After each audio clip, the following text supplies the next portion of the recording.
వచ్చినప్పుడంతా కొన్ని లక్షలు ఖర్చు పెడుతూ స్టిల్ మొన్న లోకేష్ బాబు గారు వచ్చినప్పుడు కూడా సీటు మీదే అని చెప్పి ఏ ఇంటిమేషన్ లేకుండా అన్కండిషనల్గా వేరే వ్యక్తి కూడా జరిగింది.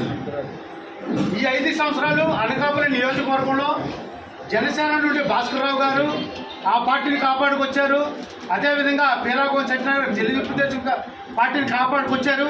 ఇది అనకాపల్లి నియోజకవర్గం అంతా తెలిసిందే. మీ పెద్దలందరూ చెప్పింది ఏంటంటే రాష్ట్ర భవిష్యత్తు కోసం ఏదైతే ఉందో ఆయన స్థాయిలోనే నాయకులు ఎమ్మెల్యేలు కానివ్వండి, ఎంపీలు కానివ్వండి, ఏకతాటి మీద తీసుకొచ్చి రెండు జిల్లాల్లో ఎప్పుడు ఏ కార్యక్రమాలు జరిగినా, అది అనకాపల్లి కలెక్టర్ ఆఫీసులో జరిగినా, విశాఖపట్నం కలెక్టర్ ఆఫీసులో జరిగినా, అన్ని కార్యాలయాల్లో ఈ నాయకులందరినీ మూకుమ్మడిగా తీసుకెళ్లి ఒక స్థాయికి నడిపించినటువంటి నాయకుడు. కాబట్టి ఈ జిల్లా నాయకులు కానీ, విశాఖపట్నం జిల్లా నాయకులు కానీ ఇది పూర్తిగా ఆలోచన చేయాలి. ఆలోచన చేసి మరి నాయకత్వాన్ని ఒప్పించి ఖచ్చితంగా ఏంటంటే ఏదైతే ఉందో గోవింద గారికి ఈ సీట్ల విషయంలో పునరాలోచన చేసి మరి ఇక్కడ ఉన్నటువంటి దీన్ని నిరుత్సాహపరుచుకుంటా తగిన విధంగా తొందరలో నిర్ణయం తీసుకుంటారని మీ అందరికీ మనవి చేస్తున్నాం.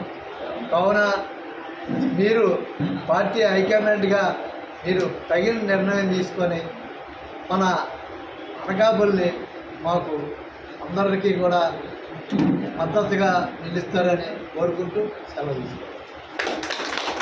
సోదరులారా, మరి పీలాగోవింద్ అనే వ్యక్తి మన ఎవరికి తెలియదు, కొంతమందికి తప్ప ఎవరికి తెలియదు. అతను ఇక్కడికి వచ్చేటప్పుడు 2014 వచ్చినప్పుడు 15 రోజుల్లోనే మరి తెలుగుదేశం పార్టీ కార్యకర్తలు అందరూ కూడా అప్పుడు ఉన్నటువంటి కాంగ్రెస్ గవర్నమెంట్ చేసినటువంటి అకృత్యాలు, మన మీద ఉన్నటువంటి కేసులు, ఇవన్నీ కూడా ప్రతి ఒక్కటి గుండెల్లో ఉండి ఎట్టి పరిస్థితుల్లో కూడా తెలుగుదేశం పార్టీ జెండా ఎగరేయాలనే సంకల్పంతో మన అందరం కూడా మరి ఎవరు ముక్కు ముఖం తెలియని పరిస్థితుల్లో 15 రోజుల్లో మనం ముందుకు వచ్చి పీలాగోవింద్ సత్యనారాయణ టికెట్ ఇచ్చారని చెప్తే మరి అధిష్టానం మనందరం కూడా చిత్ర పిడిగిల్లో పనిచేసి అఖండ మెజార్టీతో మన రోజు మనం పీలాగోవింద్ గారిని గెలిపించి మరి చంద్రబాబు నాయుడు బహుమతికి ఇవ్వడం జరిగింది.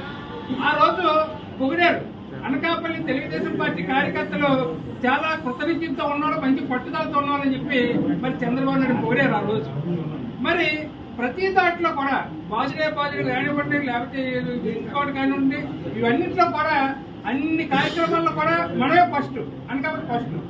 మరి మొన్న రీసెంట్ గా జరిగిన అన్ని మీటింగ్లు కూడా పీలాగోవింద్ టికెట్ కన్ఫర్మ్ అయిపోయిన సందర్భంలో మరి నేను టికెట్లు అనౌన్స్ చేసినప్పుడు మనం అనుకోకుండా ఈ పార్టీ జనసేన కేటాయింది. జనసేన కేటాయితే పొలిటికల్ భాషలోకి ఇచ్చిస్తాం మనం బాధపడడం.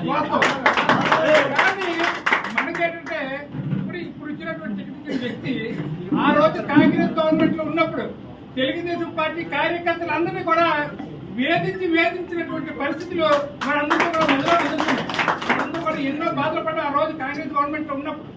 ఇవన్నీ దృష్టిలో పెట్టుకుని ఇవాళ కార్యకర్తలందరూ కూడా చంద్రబాబు నాయుడు మాట శిరసావిస్తారు. కానీ మనం అనుభవించాం, ప్రతి ఒక్కరు కూడా బోర్డు కష్టాలు అనుభవించాలి ద్వారా.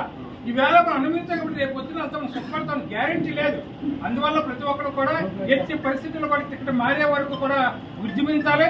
ఇందులో మాత్రం తిరిగిలేదని చెప్పేసి మరి కార్యకర్తలు అందరూ కూడా వాళ్ళందరూ కూడా చాలా మంది కార్యకర్తలు కాదు, మన కార్యకర్త ప్రజలు కూడా ఎలాంటి పని చేశారని చెప్పి అందరూ బాధపడుతున్నారు. దయచేసి దీన్ని అమ్మితి తేల్చుకునే వరకు కూడా మరి తీసుకురాదు. దయచేసి అధిష్టానం ఆలోచించి పునరాలోచించేసి ఈ టికెట్ ని మార్పు చేసి మళ్ళా పీలాగోవింద్ గారిని టీడీపీ జనసేన ఉమ్మడి అభ్యర్థిగా ప్రకటిస్తారని చెప్పి కోరుకుంటూ సెలవు తీసుకుంటాం.